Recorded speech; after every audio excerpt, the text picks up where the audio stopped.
జిల్లా ఒకప్పుడు వైసీపీకి కంచుకోట. 2024 ఎన్నికల్లో మాత్రం 0 సీట్స్. జిల్లాలో అసెంబ్లీ స్థానాల్లో ఒక్కటంటే ఒక్కటి కూడా వైసీపీ గెలుచుకోలేకపోయింది. క్లీన్ స్వీప్ చేసేసింది టీడీపీ. దీంతో చేజారిన కంచుకోటను మళ్లీ దక్కించుకోవాలని వైసీపీ అడుగులు వేస్తోంది.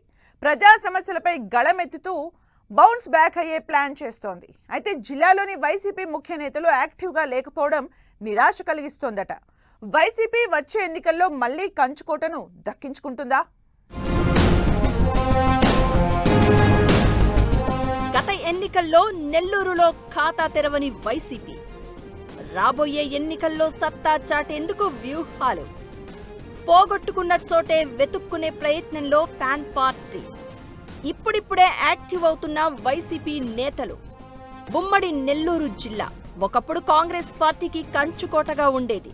రాష్ట్ర విభజన తర్వాత జరిగిన రాజకీయ పరిణామాలతో కాంగ్రెస్ పార్టీ ఏపీలో మనుగడే కోల్పోయింది. ఆ తర్వాత ఏ ఎన్నికలు జరిగినా వైసీపీ టీడీపీ మధ్య పోటీ నడుస్తూ వస్తోంది. ఈ క్రమంలో ఉమ్మడి నెల్లూరు జిల్లాలో వైసీపీ మంచి పట్టు సాధించింది. 2019లో జరిగిన సార్వత్రిక ఎన్నికల్లో ఎన్నడూ లేని విధంగా ఉమ్మడి నెల్లూరు జిల్లాల్లోని 10కి 10 సీట్లను వైసీపీ కైవసం చేసుకుంటే అప్పుడు టీడీపీ బోణి కొట్టలేకపోయింది. దీంతో ఎప్పుడు ఎన్నికలు జరిగినా వైసీపీకి నెల్లూరు జిల్లా కంచుకోట అని అందరూ భావించారు. అయితే 2024కు వచ్చేసరికి సీన్ రివర్స్ అయింది. గత ఎన్నికల్లో వైసీపీకి కంచుకోటను టీడీపీ బద్దలు కొట్టింది.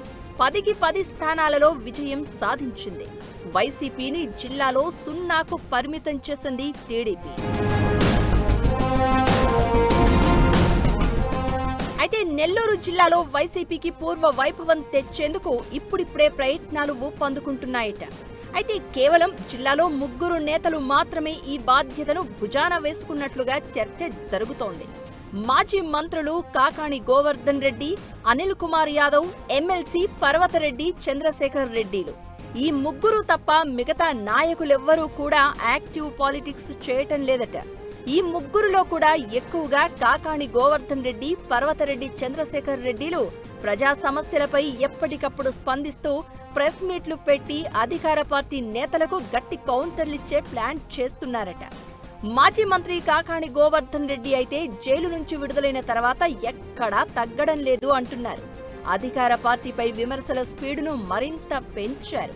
ఇక అనిల్ కుమార్ యాదవ్ కూడా జిల్లాలో అందుబాటులో ఉన్న సమయాల్లో తన మార్కు రాజకీయాలతో ప్రజా సమస్యలపై స్పందిస్తున్నారట. ఇక మిగతా వైసీపీ నేతలు ఎక్కడా కనిపించడం లేదన్న టాక్ నడుస్తోంది. అయితే కాకాణి, అనిల్ కుమార్ యాదవ్, చంద్రశేఖర్ ఫుల్ యాక్టివ్ మోడ్లోకి వస్తున్నారట. ఈ క్రమంలోనే జువ్వలదిన్నె ఫిషింగ్ హార్బర్, మత్స్యకారుల బోట్లు మాయం అంశాలపై తీవ్రంగా స్పందించారట. స్వయంగా ఆ పార్టీ అధినేత జగన్ను జువ్వలదిన్నెకు రప్పించారు. దీంతో నెల్లూరు నగరంలో అభివృద్ధి పేరుతో దోపిడీ చేస్తున్నారని వైసీపీ లీడర్లు సీరియస్ ఎలిగేషన్స్ చేస్తున్నారు. ఎన్నికలకు మరో 3 ఏళ్ల సమయం ఉంది. కానీ రేపో మాపో ఎలక్షన్స్ ఉన్నాయన్నట్లుగా జిల్లాలో అధికార ప్రతిపక్ష పార్టీల నేతల మధ్య మాటల తూటాలు పేలుతున్నాయి. పోటాపోటీగా ప్రెస్ మీట్లు పెట్టి కౌంటర్లు ఇచ్చుకుంటున్నారు. మరోవైపు వైసీపీ జిల్లా అధ్యక్షుడు మాజీ మంత్రి కాకాణి గోవర్ధన్ రెడ్డి నియోజకవర్గాలపై దృష్టి పెట్టారట.